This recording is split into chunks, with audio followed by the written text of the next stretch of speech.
ముందుగా కడిగి శుభ్రం చేసి కట్ చేసుకున్నాను. మష్రూమ్ను ఆయిల్ మష్రూమ్స్ని ఒకసారి కలబెట్టుకున్నాను ఫ్రెండ్స్. ఇవి పచ్చివాసన పోయేంత వరకు మగ్గించుకున్నాను. 2-3 మినిట్స్ మగ్గించుకున్నాం ఫ్రెండ్స్. 2 లేదా 3 నిమిషాల వరకు మగ్గించుకున్నాం. మష్రూమ్లో నుంచి వాటర్ బయటకు వచ్చేంత వరకు మగ్గించుకున్నాం ఫ్రెండ్స్. మా ఇంట్లో మష్రూమ్ కర్రీ. పెద్ద సైజు టమోటాలు 2, వెల్లుల్లి, అల్లం, చెక్క, లవంగాలు, పచ్చిమిర్చి, ఎండుమిర్చి ఇవన్నీ కట్ చేసి వేసుకోవాలి ఫ్రెండ్స్. ఇందులోకి ఎండుమిర్చి 2, పచ్చిమిర్చి 2, టమోటాలు 2, చెక్క, లవంగం, యాలక్కాయ, జీడిపప్పు, పెరుగు ఇవన్నీ వేసుకొని మిక్సీకి వేసుకుందాం. ఇవి ఇంతే ఫ్రెండ్స్. ఎక్కువ మగ్గించుకోకూడదు, మళ్ళీ కూరలో మగ్గించుకుంటాం కాబట్టి ఇంకా కట్ చేసేసుకుందాం. స్టవ్ ఆఫ్ చేసేసుకుందాం. రూమ్లో నుంచి ఇలా వాటర్ బయటకు వచ్చేంత వరకే ఫ్రెండ్స్. ఇప్పుడు స్టవ్ ఆఫ్ చేసేసుకుందాం. మసాలా ప్రిపేర్ చేసి తిరగవాత పెట్టేటప్పుడు చూపిస్తాను. ముందుగా కట్ చేసి పెట్టుకుని ఆనియన్స్, తిరగవాత కొత్తిమీర ఇవి 2 ప్రిపేర్ చేసి పెట్టుకోవాలి ఫ్రెండ్స్. ఆనియన్స్ని ఇలా చాపర్తో సన్నగా కట్ చేసుకునేది ఫ్రెండ్స్. కొంతమందికి ఎర్రగడ్డ, కొత్తిమీర, టమాటాలు అనేవి కనపడకూడదు అనుకుంటే ఇలా చేసుకోండి. చాపర్లో వేసుకొని మెత్తని గుజ్జులాగా టమాటాని, ఆనియన్స్ వచ్చి ఇట్లా సన్న ముక్కల్లాగా, కొత్తిమీరని సన్న ముక్కలుగా కట్ చేసుకునేది.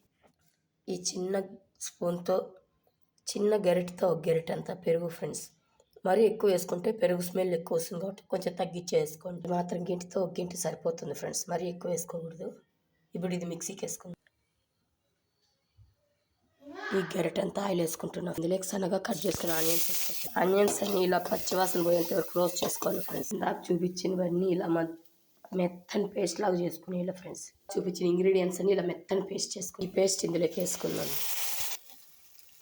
ఒకసారి రోస్ట్ చేసుకున్నాను పచ్చివాసన పోయేంత వరకు. ముందుగా కొద్దిగా అంత పసుపు వేసుకుని, అలాగే 1 స్పూన్ ధనియాల పొడి, అలాగే గరం మసాలా. ఇందులోకి ఎండుమిర్చి, పచ్చిమిర్చి వేసుకున్నాం కాబట్టి 1/2 స్పూన్ అంత కారం ఫ్రెండ్స్. కారం అనేది చూసుకొని వేసుకోండి, మీ ఇష్టం. ఎక్కువ కావాలనుకునే వాళ్ళు ఎక్కువ, తక్కువ కావాలనుకునే వాళ్ళు తక్కువ. ఇప్పుడు ఇదంతా బాగా కలుపుకుందాం ఒకసారి మసాలాలో కలిసేలాగా. ఇది కూడా 5 మినిట్స్ బాగా రోస్ట్ చేసుకుందాం ఫ్రెండ్స్. పచ్చివాసన పోయేంతసేపు ఆయిల్ అంతా పైకి తేలేంత వరకు రోస్ట్ చేసుకుందాం ఈ మసాలా అనేది. లైట్గా ఇప్పుడు ఆయిల్ అనేది పైకి తేలింది ఫ్రెండ్స్. ఇప్పుడు ఇందులోకి మష్రూమ్స్ వేసుకుందాం. ముందుగా ఉడికించి పెట్టుకున్న మష్రూమ్స్ వేసుకుంటున్నాను ఇందులోకి. ముందుగా ఉడికించి పెట్టుకున్న మష్రూమ్ వాటర్తో సహా ఇందులోకి వేసుకునేనా ఫ్రెండ్స్. ఇది మసాలాకి బాగా కలిసేలాగా కలుపుకుందాం. ఇప్పుడు ఇందులోకి వాటర్ వేసుకుంటున్నా ఫ్రెండ్స్. మీ ఇష్టానికి తగ్గట్టు వాటర్ వేసుకోవచ్చు. పల్సగా కావాలనుకునే కొంచెం ఎక్కువ వేసుకోవచ్చు, లేదు చిక్కగా కావాలనుకుని కొంచెం వాటర్ తగ్గించి వేసుకోవచ్చు. చూసుకొని వేసుకోండి వాటర్ అనేది. ఇప్పుడు ఇందులోకి కొత్తిమీర వేసుకుంటున్నా ఫ్రెండ్స్. మీరు ఇప్పుడైనా వేసుకోవచ్చు, కూర తయారైపోయినాకన్నా వేసుకోవచ్చు కొత్తిమీరని. ఇప్పుడు మీకు డౌట్ వచ్చిండొచ్చు అన్నీ వేసి ఉప్పు వేయాలని. వేస్తాను ఫ్రెండ్స్ ఉప్పు కూడా. మీకు స్టార్టింగ్లో అయినా వేసుకోవచ్చు, లాస్ట్లో అయినా వేసుకోవచ్చు ఫ్రెండ్స్. సాల్ట్ వేస్తాను కాబట్టి లాస్ట్లో అయినా వేసుకోవచ్చు, స్టార్టింగ్ అయినా వేసుకోవచ్చు. ఉప్పు అనేది చూసుకొని వేసుకోవాలి ఫ్రెండ్స్.